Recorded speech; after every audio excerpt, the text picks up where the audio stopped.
still makes me check the ceiling before I fall asleep. I'm going to tell it exactly how it happened, in 4 parts, because that's how the fear grew, slow, quiet, and way too real. This all started in October last year when I moved into a little blue house on Maple Lane, a dead-end street in a small town about an hour outside Portland, Oregon. The rent was stupid cheap for a 2-bedroom with a big attic, and I needed cheap. I just quit my soul-crushing call center job to go full-time freelance as a video editor, so money was tight. The landlord, Mr. Hayes, was this quiet old guy who handed me the keys and said, "House has been empty a while." Previous renter passed quietly in his sleep. Nothing dramatic. I nodded like that was totally normal and signed the lease the same day. The first week felt perfect. My routine was simple: wake up at 8, make coffee, edit videos at the kitchen table until 6, gym or grocery run, then Netflix on the couch until I crashed around midnight. The house had high ceilings, dark wood floors that creaked in the same 3 spots, and this weird calm silence, like the kind of quiet that almost feels loud. I liked it at first. No neighbors blasting music, no traffic. Just birds in the morning and crickets at night. But there were tiny things that felt off, even from day one. Like, when I carried boxes in, I noticed the attic hatch to the attic in the upstairs hallway was spotless. No dust on the little pull string at all, even though the rest of the ceiling had cobwebs in the corners. I thought, landlord must have cleaned it, and forgot about it. Then there was the smell. A faint dusty smell, like old blankets that haven't been washed in years. It was strongest in the upstairs bedroom I picked as mine. I opened the windows, lit candles, ran an air purifier, still there, just under everything else. And the mirrors. Every mirror in the house, bathroom, hallway, the little one over the dresser, had these tiny smudgy fingerprints near the top edge, way higher than I could reach without a chair. I wiped them off 3 separate times, but the next day they were back, always in the exact same spots. I told myself I was just noticing stuff because it was a new place. Old houses are weird. That's what I kept repeating. The first really strange moment happened on my 5th night. I'd stayed up late editing, headphones on, lights low. Around 2:30 a.m. I finally dragged myself upstairs, brushed my teeth, and crawled into bed. The room was dark except for the streetlight glowing through the blinds. I was almost asleep when I felt it, this heavy, pressing silence, like the air got thicker. I opened my eyes and stared at the ceiling. And I swear, for maybe 3 full seconds, I saw the faintest outline of a rectangle right above my bed. Like a perfect, slightly darker square against the white plaster, maybe 3 feet by 2 feet. It looked exactly like a hatch, but there's no hatch in the bedroom ceiling. The only attic access is in the hallway, 10 feet away. I blinked hard. When I looked again, it was gone. Just normal ceiling. My heart was pounding for no reason. I grabbed my phone, turned on the flashlight, and scanned every inch. Nothing. No seams, no lines, no rectangle. Smooth plaster. I laughed at myself, turned the light off, and tried to sleep. But as I was drifting off, I heard it, just once. A single, soft thump directly above my pillow. Like something small had shifted its weight. Then silence again. I lay there in the dark, eyes wide, staring at the spot where I'd seen that rectangle that wasn't there. That was the first night I didn't sleep. And it was only the night I should have started asking questions. But I didn't, not yet. Hey guys, Alex again. If you watched part 1 you know I moved into this quiet blue house on Maple Lane and the very first week something felt wrong. That rectangle I saw on my bedroom ceiling that disappeared, the thump right above my head. I told myself it was nothing. I was so wrong. Welcome to part 2, where the little things turn into 100 little things, and every single one of them says the same word, watched. It started small, the way these things always do. About 10 days after I moved in, I was walking back from the mailbox at dusk. The street was empty except for me and the crickets.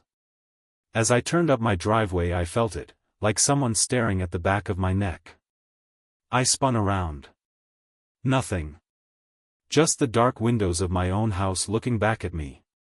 But on the upstairs window, my bedroom window, the blind moved. Just an inch. Like someone letting it fall back into place. I live alone. I know I'd left that blind all the way up that morning. I ran inside, heart racing, checked every room, every closet, under the beds. Empty. I even pulled down the attic ladder and poked my head up. Just dusty boxes and pink insulation. No footprints but mine. I told myself it was the wind. Except there was no wind that night. 2 days later I started getting the phone calls. I'd pick up, silence. Heavy breathing for 5 or 6 seconds, then click. No number on caller ID, just unknown. It happened 4 times the first day, 7 the next. I changed my number. The new number rang the same night. Same breathing. Same click. Then the messages began, but not on my phone. On paper. I came downstairs one morning and there was a sticky note stuck to the inside of the front door, the side that faces the house. Yellow paper, block letters in black marker, "You left the back door open last night." I hadn't. I'm paranoid about locks. I check them 3 times every night. But when I walked to the kitchen the back door was cracked open 2 inches. I know it was locked when I went to bed. I called my mom crying.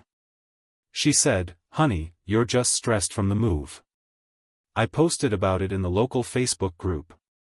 People commented laughing emojis and "Welcome to country living, raccoons can open doors." I showed my best friend Sarah the sticky notes and photos of the open door.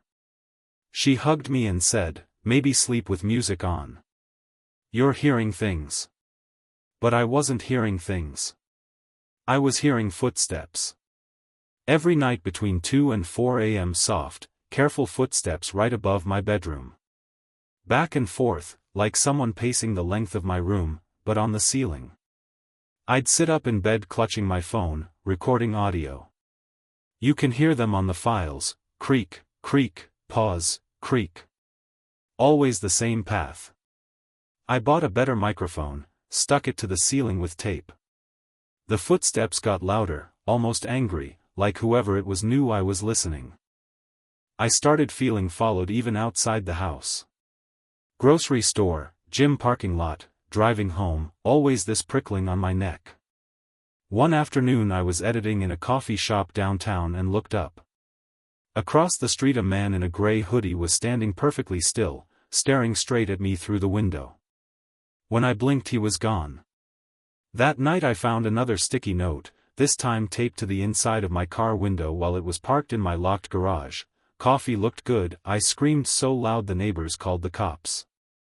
The officer who came was the same one from the open door call. He walked through the house, looked at the note, shrugged and said, "Kids, probably. Change your garage code." He left.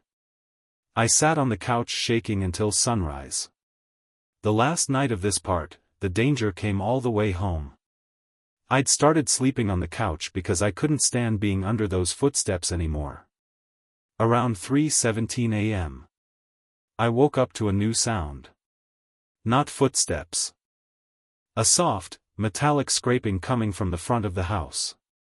I crept to the window and peeled the blind back half an inch. There was a person crouched on my front porch. Gray hoodie, thin, kneeling right by my living room window. In their hand was a flathead screwdriver. They were slowly, carefully unscrewing the security light bulb above my door. Turning it just enough so it would go dark, but not fall out. I watched, frozen, as the bulb dimmed, clicked off. The porch went black. Then the figure stood up, pressed their face against my window, and stared straight at where I was hiding behind the blind. I couldn't see eyes, just a hood and shadow, but I felt them find me. They raised one dirty hand and tapped the glass 3 times, gentle, almost loving. Tap, tap, tap. Then they walked off into the dark like they had all the time in the world. I didn't sleep again after that. I sat in the kitchen with every light on, baseball bat in my lap, waiting for morning. Because now I knew for sure, whoever this was, they didn't just know my routines, my phone number, my favorite coffee order. Alex here. If you're just joining, stop. Go back to parts 1 and 2 right now. You need to feel how slow this nightmare built, because tonight it finally touched me. This is the night I will never forget. The night I almost didn't make it out of my own house. It was 4 nights after the person unscrewed my porch light. I hadn't slept more than 20 minutes at a time in days. My eyes were burning, my hands shook when I held coffee, and every single noise made me jump. I'd boarded the attic hatch with 6 pieces of plywood and 2x4s. I'd changed every lock twice. I'd put cameras everywhere. And still, every night, the footsteps walked above my bedroom like clockwork. I decided I couldn't stay in that night. I packed an overnight bag, planning to crash at Sarah's. I was walking out the door at 11:47 p.m. when every camera feed on my phone went black at the exact same second. All 8 of them. Just static. That had never happened. I froze on the porch, keys in my hand. The street was dead quiet. No crickets, no wind. Nothing. I told myself it was a power flicker, turned around to lock the door, and that's when I heard it. A slow, wet exhale, coming from inside the house, right on the other side of the door I was locking. I stumbled backward. The deadbolt clicked shut. And the exhale came again, longer this time, like someone pressing their mouth to the wood and breathing out on purpose. I ran to my car, jumped in, locked the doors, and peeled out of the driveway. I didn't even look in the rearview mirror until I hit the main road. I was shaking so hard I almost sideswiped a mailbox. I drove straight to the 24-hour grocery store parking lot, parked under the brightest light, and tried to calm down. I kept telling myself, "You're out. You're safe. Just breathe." I closed my eyes for 1 second. When I opened them, the passenger seat was wet. There was a perfect handprint, 5 long, dirty fingers, pressed into the condensation on the inside of the passenger window. The car had been locked. Windows up. I had been in it the entire time. I screamed, threw the car in drive, and sped toward Sarah's. Halfway there my phone buzzed. A new photo message from an unknown number. It was a picture of me, taken from the back seat of my car, 5 seconds ago. My terrified face lit by the dashboard, mouth open mid-scream. I slammed the brakes in the middle of the road, spun around. The back seat was empty. I floored it the rest of the way to Sarah's, crying and hyperventilating. She let me in, hugged me, made me tea. She believed me now. We sat on her couch, me wrapped in a blanket, staring at nothing. Around 3 a.m. I finally dozed off on her couch. I woke up to the sound of soft knocking. Knock, knock, knock. Coming from inside Sarah's hallway ceiling. Sarah was asleep in her room. I was alone in the living room. The knocking moved, slow, deliberate, following the exact path of the couch I was lying on. Then it stopped right above my head. Silence. I held my breath. A single drop of something warm hit my forehead. Then another. I reached up and touched it, thick, dark, smelled like rust. I looked up. There was a tiny wet circle forming on Sarah's white ceiling, spreading outward, dripping blood-brown liquid onto my face. And in the middle of that circle, a perfect rectangle was starting to bow downward, like something heavy was pushing from above. I couldn't scream. My throat locked. My heart was exploding in my chest. The rectangle sagged lower, plaster cracking in slow motion. A pale, Filthy hand slid out of the darkness, fingers first, then wrist, then forearm, reaching straight down toward my face. I finally found my voice, screamed Sarah's name, rolled off the couch, and scrambled backward on the floor. The hand kept coming, knuckles scraping the ceiling as the hole widened. I saw nails caked with dirt, skin scratched raw, and then, a face started to lower through the hole. Upside down. Hair hanging like black ropes. Eyes wide, shining, locked on me. Sarah burst out of her bedroom. The second she turned the light on, the hand jerked back, the face vanished upward, and the ceiling snapped back into place like nothing had happened. Just a wet stain and a few cracks. We called the police. They searched Sarah's attic. Nothing. No blood, no hole, no footprints. Just the stain, which they said was probably old plumbing rust. Sarah let me sleep in her bed with her that night, lights on, baseball bat between us. We didn't speak. We just stared at the ceiling until sunrise. I thought that was the worst night of my life. I was wrong. Hey, it's Alex. This is the last part. After tonight I'm never telling this story out loud again. After that night at Sarah's, I didn't go home for 3 weeks. I slept in my car, in motels, on friends' floors, anywhere that didn't have an attic or crawlspace. I called the police the morning after the hand came through Sarah's ceiling. They searched my house top to bottom. They cut open walls, tore up insulation, used dogs and thermal cameras. They found exactly nothing. No hidden rooms, no blood, no footprints except mine. The officer handed me my keys and said, "Looks like you've got a really bad mouse problem, kid." I stopped calling them after that. My mom flew out from Ohio and basically kidnapped me. She packed my clothes while I sat on the porch shaking. I gave 30-day notice the same day. The landlord never even asked why, he just mailed the deposit back with a note that said, "Sorry for the inconvenience." I still don't know what he meant. I quit freelancing for a month. Couldn't edit horror thumbnails anymore without throwing up.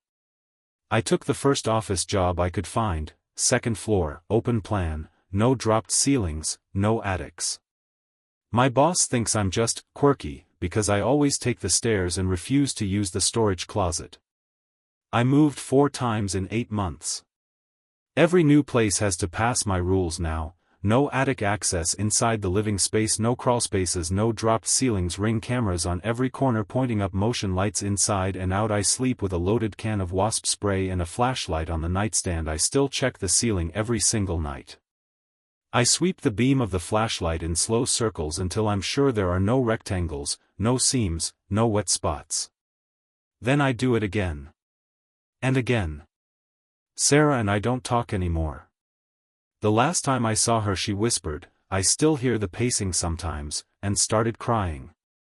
I couldn't handle it, so I left. I thought I was getting better. Therapy, meds, time, all the things people say will fix you. And for a while the nightmares slowed down. Then, 3 nights ago, something new happened.